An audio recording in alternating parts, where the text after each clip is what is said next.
نحمده ونصلي علی رسولہ الکریم بسم اللہ الرحمن الرحیم۔ صرف 5 منٹ کا مدرسہ قرآن و حدیث کی روشنی میں 10 محرم الحرام۔ نمبر 1، اسلامی تاریخ۔ حضرت ادریس علیہ السلام کی دعوت۔ حضرت ادریس علیہ السلام جوان ہوئے تو اللہ تعالیٰ نے آپ کو نبوت سے نوازا اور 30 صحیفے نازل فرمائے۔ نبوت ملتے ہی آپ نے دعوت و تبلیغ کا کام شروع کر دیا۔ مسلسل دعوت دینے کے باوجود تھوڑے سے لوگوں نے ایمان قبول کیا اور اکثر لوگ جھٹلانے اور ستانے میں لگے رہے۔ جب لوگوں کا ظلم و ستم حد سے بڑھ گیا تو وہ اللہ تعالیٰ کے حکم سے اہل ایمان کو لے کر بابل سے مصر چلے گئے اور دریائے نیل کے کنارے آباد ہو گئے، اور آخری وقت تک لوگوں کے درمیان انہی کی زبان میں اللہ کا پیغام اور دینی دعوت کا فریضہ انجام دیتے رہے۔ ان کی شریعت اور دعوت کا خلاصہ یہ تھا کہ توحید پر ایمان لاؤ، آخرت کی نجات کے لیے اچھے عمل کرو، تمام کاموں میں عدل و انصاف کرو، ایام بیز ہر مہینہ 13، 14 اور 15 اسلامی تاریخ کے روزے رکھو، زکوٰۃ ادا کرو، نشے کی چیزوں سے پرہیز کرو، شریعت کے مطابق اللہ کی عبادت کرو وغیرہ۔ وہ آخری وقت تک لوگوں کو دین کی دعوت اور اچھے کاموں کی نصیحت کرتے ہوئے 365 سال کی عمر میں اپنے خالق حقیقی کے دربار میں پہنچ گئے۔ نمبر 2، حضور صلی اللہ علیہ وسلم کا معجزہ۔ ابو جہل پر خوف۔ ایک مرتبہ ابو جہل نے لات و عزیٰ کی قسم کھا کر کہا کہ اگر میں نے محمد صلی اللہ علیہ وسلم کو زمین پر سجدہ کرتے ہوئے کبھی دیکھ لیا تو اپنے پیروں سے نعوذ باللہ اس کی گردن رون ڈالوں گا۔ اتفاق ایسا ہوا کہ ایک روز آپ صلی اللہ علیہ وسلم نماز پڑھ رہے تھے کہ ابو جہل اپنا ارادہ پورا کرنے کی غرض سے آگے بڑھا، پھر اچانک الٹے پاؤں واپس آ گیا، جیسے ہاتھوں سے کوئی چیز روک رہا ہو۔ لوگوں نے اس سے ماجرا پوچھا تو اس نے کہا، میں نے اپنے اور محمد صلی اللہ علیہ وسلم کے درمیان دہکتی ہوئی آگ کی خندق دیکھی اور بڑا خوفناک منظر اور پر دیکھے۔ آپ صلی اللہ علیہ وسلم نے فرمایا کہ اگر ابو جہل میرے قریب آ جاتا تو فرشتے اس کے ٹکڑے کر کے لے جاتے۔ نمبر 3، ایک فرض کے بارے میں۔ پردہ کرنا فرض ہے۔ قرآن میں اللہ تعالیٰ فرماتا ہے، اے عورتوں تم اپنے گھروں میں ٹھہری رہا کرو اور دور جاہلیت کی طرح بے پردہ مت پھرو۔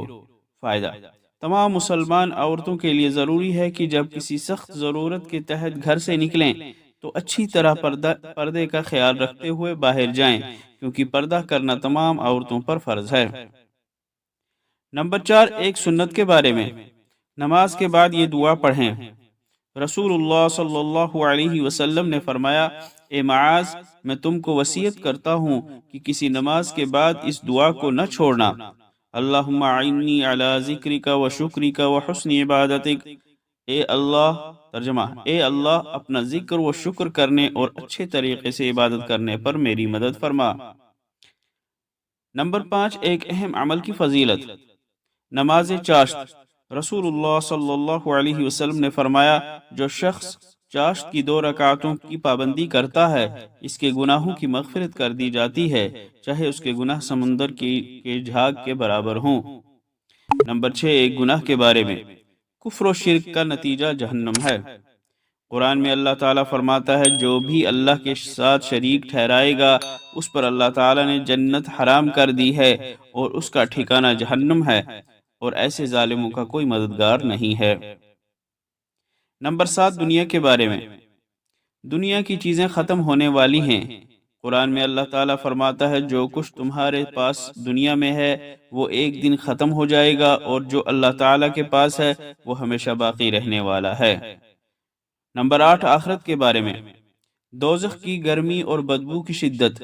رسول اللہ صلی اللہ علیہ وسلم نے فرمایا، اگر جہنم سے آگ کا ایک ڈول زمین کے درمیان رکھ دیا جائے تو یہ مشرق اور مغرب کے درمیان کی تمام چیزوں کو اپنی بدبو اور سخت گرمی سے دکھی کر دے، اور جہنم کے انگارے میں سے ایک شرارہ یعنی چنگاری مشرق میں موجود ہو تو اس کی گرمی مغرب میں رہنے والے کو جا پہنچے گی۔